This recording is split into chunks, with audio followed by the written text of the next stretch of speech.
Hello guys, வணக்கம் and welcome back to சிறப்பு media 2.0. இந்த வீடியோவில் நம்ம எதை பற்றி பார்க்க போகிறோம் அப்படின்னு பார்த்தீங்கன்னா, பிக் பாஸ் சீசன் 7ஓட 14வது வாரத்துக்கான 2வது நாளுக்கான இரவு நேர ஓட்டிங் முடிவுகளை தான் இந்த வீடியோவில் முழுசாக பார்க்க போகிறோம். ஸோ இந்த வீடியோக்கு போகிறதுக்கு முன்னாடி நம்மளோட சேனலை சப்ஸ்கிரைப் பண்ணாதவங்க சப்ஸ்கிரைப் பண்ணி வச்சுக்கோங்க. பக்கத்தில் ஒரு பெல் ஐக்கான் இருக்கும், அதையும் ப்ரெஸ் பண்ணி ஹாலில் போட்டுக்கோங்க. அப்போ தான் நாங்கள் அப்டேட் பண்ணுற ஒவ்வொரு வருஷமும் உங்களுக்கு நோட்டிஃபிகேஷன் வந்து சேரும். அதை தாண்டி இந்த வீடியோக்கு அட்லீஸ்ட் ஒரு 500 லைக்கான எதிர்பார்க்குறோம். ஸோ லைக்கை போடுங்க, வீடியோ பாருங்கள். வாங்க இன்று வீடியோக்குள்ள வந்து போகலாம். இந்த வாரத்தில் விஷ்ணுவை தவிர்த்து மற்றவங்க எல்லாருமே வந்து நாமினேட் இருக்காங்க. ஏன்னா இது வந்து 14th வீக்கு. ஸோ இந்த 7 பேருக்குள்ள யார் யார் எந்தெந்த பொசிஷனில் இருக்காங்க, யார் எவ்வளோ ஓட்டிங்ஸ் வாங்கியிருக்காங்க, பர்சன்டேஜ் ஆஃப் ஓட்டிங்ஸ் எவ்வளோ வந்து இருக்குது, அதே மாதிரி யாரெல்லாம் மேலே போயிருக்காங்க, யாரெல்லாம் கீழே வந்திருக்காங்க அப்படிங்கிறத பற்றிலாம் டீட்டெயிலாகவும் விலாவரியாகவும் வந்து இந்த வீடியோவில் முழுசாக வந்து பார்க்க போகிறோம். ஸோ வாங்க இன்றைய வீடியோக்குள்ள வந்து போகலாம். முதலிடத்தில் யார் இருக்காங்க அப்படின்னு பார்த்தீங்கன்னா, the one and only Archana அவர்கள் தான் வந்து இருந்துட்டு இருக்காங்க. ஸோ இவங்க நாமினேஷனில் வந்தாவே பட்டியை கிளப்புற அளவுக்கு வந்து பார்த்தீங்கன்னா ஓட்டிங்ஸ் வந்து வாங்க ஆரம்பிச்சிருவாங்க. ஸோ அந்த ஒரு விதத்தில் வந்து நம்பர் 1 பொசிஷனை மட்டும் பிடிச்சது இல்லாமல் நிறைய சாதனைகளை வந்து பண்ணிட்டு இருக்காங்க. இப்போ இவங்க வாங்கிய ஓட்டுகளுடைய எண்ணிக்கை அப்படின்னு சொல்லி பார்க்கும்போது 1,34,682 ஓட்டுகள் ஆகும். ஸோ இந்த ஓட்டுகளை வாங்கி நம்பர் 1 பொசிஷனை பிடிக்கிற நம்ம அர்ச்சனா அவர்கள் பர்சன்டேஜ் வைஸ் அப்படின்னு சொல்லி பார்க்கும்போது 42.85% மதிய நேர முடிவின் போது வந்து இருந்தாங்க நம்மளோட அர்ச்சனா அவர்கள்.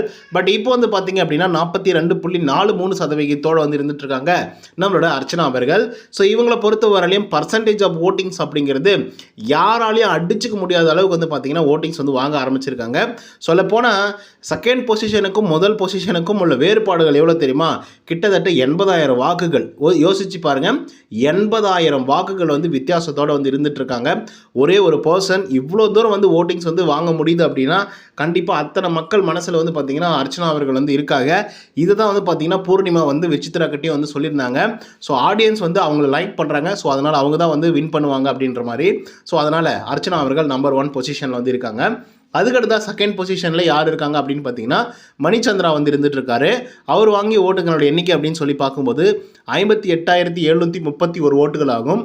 பர்சன்டேஜ் அப்படின்னு சொல்லி பார்க்கும்போது 18.19% மதிய நேர முடிவின் போது வந்து இருந்திருக்காரு. இப்போ வந்து பார்த்தீங்கன்னா 18.5% வந்து இருந்துட்டு இருக்காரு. ஸோ இவரை பொறுத்த வரலையும் ஓட்டிங்ஸ் அப்படிங்கிறது வந்து அப் ட்ரெண்டில் வந்து போயிட்டே இருக்கு அண்ட் பர்சன்டேஜும் கூட. ஸோ இவரை பொறுத்த வரலையும் ஒரு நல்ல வாக்குகள் வந்து வாங்கியிருக்காரு அப்படின்னு வந்து சொல்லலாம். இவ்வளோ தூரம் மணிச்சந்திரா அவர்கள் வந்து டஃப் கொடுப்பார் அப்படின்னு சொல்லிட்டு சத்தியமாக நான் எதிர்பார்க்கல. டஃப் கொடுப்பார் அப்படின்னு நான் நினச்சேன். கண்டிப்பாக இந்த 14th வீக்கில் எவிக்டாக வெளியே போகிறதுக்கான வாய்ப்புகள், இந்த மிட் வீக் எவிக்ஷன் இல்லை பொட்டியை தூக்கிட்டு போகிறது அந்த மாதிரி வந்து யோசித்தேன். பட் செகண்ட் பொசிஷன்லாம் பிடிக்கிறது அப்படிங்கிறது சாதாரணமான ஒரு விஷயமே கிடையாது. பட் அவர் வந்து பார்த்தீங்க அப்படின்னா பிடிச்சிருக்காரு. மேபி இந்த ஒரு பொசிஷன் வந்து மேபி மாறலாம். இது வந்து அன்அஃபிஷியல் போல்லேருந்து வரக்கூடிய முடிவுகள் தான். பட் அஃபிஷியலாக சில சேஞ்சஸ் வந்து நடக்கலாம். அந்த சில சேஞ்சஸ் வந்து பார்த்தீங்கன்னா தினேஷ் செகண்ட் பிளேஸில் கூட இருக்கலாம். ஸோ அதுதான் வந்து சொல்லணும்னு நினைக்கிறேன். அதுக்கடுத்தா 3வது பொசிஷனில் தினேஷ் அவர்கள் வந்து இருக்கார். அவர் வாங்கிய ஓட்டுகளுடைய எண்ணிக்கை அப்படின்னு சொல்லி பார்க்கும்போது 51,888 ஓட்டுகள் ஆகும். பர்சன்டேஜ் வைஸ் அப்படின்னு சொல்லி பார்க்கும்போது 16.29% மதிய நேர முடிவின் போது வந்து இருந்தார். இப்போ வந்து பார்த்தீங்க அப்படின்னா 16.34% வந்து இருந்துட்டு இருக்காரு தினேஷ் அவர்கள். ஸோ இவருக்கு வந்து பார்த்தீங்கன்னா ஓட்டிங்ஸ் அப்படிங்கிறது வந்து அப் ட்ரெண்டில் தான் வந்து போயிட்டு இருக்கு. எதுவும் டவுன் ட்ரெண்டில் வந்து வரல பர்சன்டேஜ் ஆஃப் ஓட்டிங்ஸு. ஸோ இதை பொறுத்தவரையில வந்து பார்த்தீங்க அப்படின்னா தினேஷுக்கு வந்து ஒரு பெரிய பேக்வேர்ட் தான். ஏன் அப்படின்னு சொல்கிறேன்னு பார்த்தீங்கன்னா, ஒரு காலம் வரைக்கும் வந்து மணிச்சந்திரா 3வது பொசிஷனை வந்து பிடிச்சிருந்தாங்க. பட் இப்போ மணிச்சந்திராவுக்கு இடத்த விட்டு அவர் செகண்ட் பொசிஷனுக்கு வந்து போயிட்டாரு. அண்ட் தினேஷ் வந்து பார்த்தீங்க அப்படின்னா 3rd பொசிஷனுக்கு வந்து வந்துட்டாங்க. பட் எனிஹவ் இவங்க 2 பேருமே வந்து ரொம்பவே க்ளோஸ் ஃப்ரெண்ட்ஸ், அதில் எந்த விதமான மாற்று கருத்துமே இல்லை. ஆனால் தினேஷ் அவர்கள் வந்து ஓகே நீ மேலே போப்பா அப்படின்னு சொல்லி வழிவிட்ட மாதிரி வந்து தெரியுது ஓட்டிங்ஸை பார்க்கும்போது மட்டும். அதாவது உள்ளே சொல்லலை, ஓட்டிங்ஸை வச்சு மட்டும் சொல்லிட்டு இருக்கேன். ஸோ ஓகே, பொறுத்திருந்து பார்ப்போம் நம்ம தினேஷ் அவர்கள் வந்து இதை வந்து சேஞ்ச் அவுட் பண்ணுவாரா அப்படின்னு சொல்லிட்டு. அதுக்கடுத்தா 4th பொசிஷனில் யார் இருக்காங்க அப்படின்னு பார்த்தீங்கன்னா the one and only Vichitra ma'am தான் வந்து இருக்காங்க. அவங்க வாங்கிய ஓட்டுகளுடைய எண்ணிக்கை அப்படின்னு சொல்லி பார்க்கும்போது 29,921 ஓட்டுகள் ஆகும். பர்சன்டேஜ் வைஸ் அப்படின்னு சொல்லி பார்க்கும்போது 9.71% மதிய நேர முடிவின் போது வந்து இருந்தாங்க. இப்போ வந்து பார்த்தீங்க அப்படின்னா 9.43% வந்து இருந்துட்டு இருக்காங்க நம்மளோட விசித்ரா மேம் அவர்கள். ஸோ இவங்களை வந்து நம்ம கம்பேரிட்டிவ்லி பார்க்கும்போது பர்சன்டேஜ் ஆஃப் ஓட்டிங்ஸ் அப்படிங்கிறது வந்து டவுன் ட்ரெண்டில் தான் வந்து போயிட்டுருக்கு. ஸோ சில பேர் வந்து பார்த்தீங்க அப்படின்னா சொல்லிட்டு இருப்பாங்க, விசித்ரா மேடமே நீங்கள் வந்து கடுமையாக வந்து பேசுகிறீங்க அப்படிங்கிற மாதிரி வந்து சொல்லி நிறைய பேர் கமெண்ட் அடிச்சிருக்கிறத நான் பார்த்துருக்கேன். ஸோ அப்படி அவங்களுக்கு நான் சொல்ல வேண்டிய பதில்கள் என்ன அப்படின்னு பார்த்தீங்கன்னா, நீங்கள் என்ன தினேஷ் கூட பிஆர் அப்படின்லாம் கேட்பாங்க. நான் என்ன சொல்கிறேன்னா, நாங்கள் ரிவ்யூ பண்ணுறோம், அது ஆனஸ்ட்டாக பண்ணணும் அப்படின்னு நினைக்கிறோம். நமக்கு என்ன தப்புன்னு படுதோ அதை நம்ம பேசுகிறோம். ஏன்னா அதே பாயிண்ட் ஆஃப் வியூ உங்களுக்கு இருக்க வேண்டிய அவசியம் வந்து இல்லை. நான் ஒரு ஆளை தப்பு அப்படின்னு சொல்கிறேன், அது அந்த ஆள் வந்து பார்த்தீங்கன்னா உங்களுக்கு நல்லவனா கூட தெரியலாம்.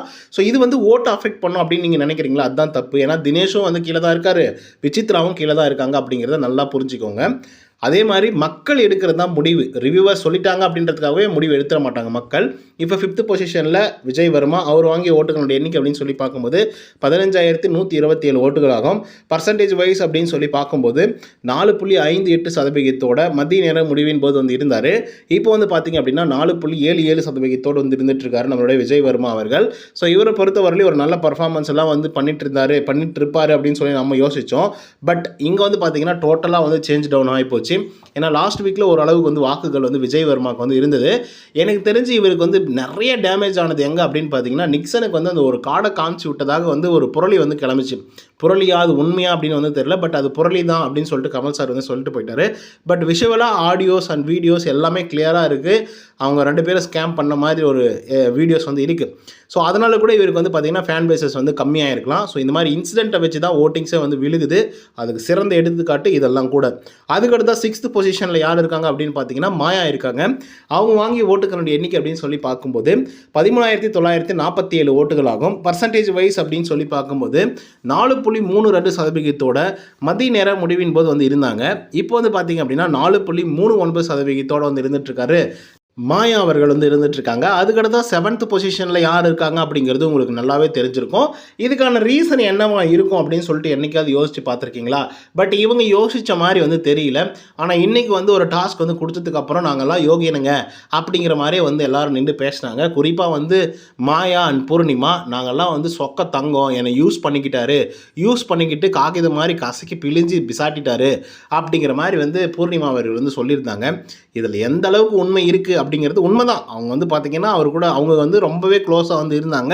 சடனாக வந்து பிரிஞ்சு போயிட்டாங்க. அதுக்கான ரீசன் என்ன அப்படிங்கிறத இப்போ ஓட்டிங் முடிஞ்சதுக்கப்புறம் நான் உங்கள்கிட்ட சொல்கிறேன். அதுக்கடுத்த 7th பொசிஷனில் பூர்ணிமா அவங்க வாங்கிய ஓட்டுகளோட எண்ணிக்கை அப்படின்னு சொல்லி பார்க்கும்போது 13,159 ஓட்டுகளாகும். பர்சன்டேஜ் வைஸ் அப்படின்னு சொல்லி பார்க்கும்போது 4.05% மத்திய நேர முடிவின் போது வந்து இருந்தாங்க. இப்போ 4.14% வந்து இருந்துட்டு இருந்தாங்க பூர்ணிமா அவர்கள். ஸோ இதுதான் வந்து பார்த்திங்கன்னா பூர்ணிமாவுடைய நிலைமையாக வந்து இருக்குது. ஸோ இவங்க பணப்பொட்டி எடுக்கிறதுக்கு தயாராகிட்டாங்க. எடுப்பாங்களா இல்லையா அப்படிங்கிறத நம்ம பொறுத்து தான் பார்க்கணும்.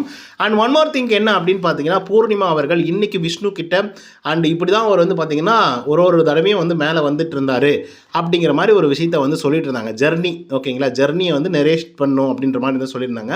ஸோ அப்படி நரேஷனில் வந்து என்ன சொல்லியிருந்தாங்க அப்படின்னு பார்த்தீங்கன்னா, என்ன பேக்வேர்ட் தள்ளனத்துக்கு மிக முக்கிய காரணமாக இவரை நான் கருதுறேன் அப்படிங்கிற லெவலுக்கு வந்து பேசிட்டாங்க. அண்ட் ஒன் மோர் திங் என்ன அப்படின்னு பார்த்தீங்கன்னா, இவர் என்னை வந்து யூஸ் பண்ணிக்கிட்டாரு, ரொம்ப யூஸ் பண்ணிக்கிட்டாரு, என்கிட்ட இருந்து நிறைய பாயிண்ட்ஸை வந்து கலெக்ட் பண்ணிவிட்டு அதுக்கப்புறம் அவருக்கு தேவை அப்படிங்கிறபோது வந்து அதை சரியான முறையில் பயன்படுத்தி எங்களை வந்து பேக் ஸ்டாப்பிங் வந்து பண்ணிட்டாரு அப்படிங்கிற மாதிரிலாம் கேவலமாக வந்து பேசியிருந்தாங்க பூர்ணிமா அவர்கள். அதாவது அப்பனுக்கு அப்பன் சுப்பம் இருப்பான் அப்படின்னு வந்து சொல்லுவாங்க. ஸோ நீ ஒரு 420 அப்படின்னா உன்னை ஒரு 420 வந்து உன்னை போட்டு தள்ளுறதுக்கு ரெடியாக இருப்பான் அப்படின்னு தான் வந்து சொல்லுவாங்க. கத்தி எடுத்தவனுக்கு கத்தியால் தான்டா சாவு அப்படிங்கிற மாதிரி இந்த மாதிரி பல எக்ஸாம்பிள்ஸ் வந்து நம்ம சொல்லிட்டு போயிட்டே இருக்கலாம். ஓகேங்களா? ஸோ நீ ஒரு ஃப்ராட் அப்படின்னா அவங்ககிட்ட வர்றவனும் அப்படி தான் இருப்பான் அப்படிங்கிறத யோசித்து வச்சுக்கணும். ஸோ இது நான் ஃப்ராட் அப்படின்னு சொல்லிட்டு விஷ்ணுவை சொல்ல கிடையாது. ஓகேங்களா? இன்னொரு விஷயம் என்னென்னா, கர்மா இஸ் பூமராங். நீ ஒருத்தனுக்கு பண்ணுற ஒரு கெடுதல் விஷயம் அப்படின்னா அதுவே வந்து பார்த்திங்கன்னா உங்களுக்கு கர்மாவா பூமராங்கா மறுபடியும் உங்களுடைய மூக்கிலே குத்தும் அப்படின்றதுக்கு மிக சிறந்த எடுத்துக்காட்டு பூர்ணிமா அவர்களுடைய நம்ம விஷ்ணு அவர்களுடைய இன்சிடெண்ட். ஓகேங்களா? அந்த ஒரு பிரச்சனை இதை விட ஒரு தெளிவாக சொல்ல முடியாது. ஏன்னா இவங்க பிரதீப் ஆண்டனிக்கு என்ன பண்ணாங்க அப்படிங்கிறது உங்களுக்கு நல்லா தெரிஞ்சிருக்கும். ஓகேங்களா? ஸோ அதே மாதிரி தான் வந்து பார்த்திங்கன்னா நம்ப வச்சு கழுத்தறுத்து விட்டாங்க மாயா பூர்ணிமாவெலாம் சேர்ந்து பிரதீப்புக்கு. ஸோ அதே மாதிரி வந்து பார்த்திங்கன்னா இப்போது நம்ப வச்சு விஷ்ணு அவர்கள் செஞ்சதில் ஒன்றும் தப்பு இல்லை அப்படிங்கிற மாதிரி தான் வந்து தோணுது. என்ன தான் அந்த பொண்ணு ஜென்யூனாக இதெல்லாம் தப்பு, நீங்கள் என்னை வந்து ஏமாற்றிட்டீங்க அப்படின்னு சொல்லி சொன்னாலும் கூட உனக்கு பண்ணால் தப்பு இல்லை அப்படிங்கிற மாதிரி தான் மக்கள் யோசிக்கிற லெவலுக்கு தான் உன்னுடைய பிஹேவியர் வந்து இருக்குது அப்படின்னு தான் யோசித்து பார்த்துக்கோங்க எப்படி இருக்கும் அப்படின்னு சொல்லிட்டு. இந்த ஒரு விஷயத்துக்கு வந்து நான் ஒன்று தான் சொல்ல போகிறேன். யாரையும் நம்ம சப்போர்ட் பண்ணுற மாதிரிலாம் கிடையாது. ஓகேங்களா? இந்த ஒரு விஷயத்தை பொறுத்தவரையிலும் பூர்ணிமாவோட பிரச்சனையில் நம்ம சொல்கிறது என்ன அப்படின்னு பார்த்தீங்கன்னா, கர்மா இஸ் பூமராங். அதே மாதிரி ஒவ்வொரு ஆக்ஷனுக்கும் இட் ஹேவிங் அ ஆப்போசிட் ரியாக்ஷன்னு சொல்லுவாங்க, ஓகேங்களா? ஸோ அந்த மாதிரி தான் ஒவ்வொரு வினைக்கும் எதிர்வினை உண்டு அப்படிங்கிறதுல எந்த விதமான மாற்று கருத்துமே இல்லை. இன்றைக்கி நீ வந்து ஒருத்தர் அடித்து விரட்டி அவன் மேலே ஏறி நின்று அவனை கீழே தள்ளி புதைச்சி நீ மேலே நின்று நீ ஜெயிச்சிடலாம். ஆனால் என்றைக்காவது ஒரு நாளில் கூடிய விரைவிலேயே உன்னையே அடித்து உன்னை புதைச்சி இன்னொருத்தர் அந்த இடத்துல வந்து நிற்பான் அப்படிங்கிறத மட்டும் மனசில் வச்சுக்கோங்க. That is called karma is boomerang. So அந்த ஒரு விஷயம் தான் வந்து பார்த்திங்கன்னா இன்றைக்கி பூர்ணிமா அவர்களுக்கு வந்து நடந்தது. அதை தான் நினச்சி அழுதுட்டு இருந்தாங்க. அழுங்க அப்படிங்கிற மாதிரி தான் வந்து இருக்குது. சில பேர் அழுதா மட்டும் நமக்கு வந்து கண்களில் வந்து ஒரு இதுவுமே இல்லை, அது ஈரமே நமக்கு வரமாட்டேங்குது. ஸோ அந்த மாதிரி ஒரு அழுகையாக தான் வந்து பூர்ணிமாவோட அழுகையை நான் பார்க்குறேன். ஸோ ஓகே கைஸ், இந்த வீடியோ பிடிச்சிருக்குன்னு நினைக்கிறேன். இந்த வீடியோ உங்களுக்கு அது பிடிச்சிருந்தா லைக் அண்ட் சப்ஸ்கிரைப் பண்ண மறந்துடாதீங்க. இன்னொரு தகவலும் சந்திக்கிறேன். Until then bye from Uday. நன்றி, வணக்கம்.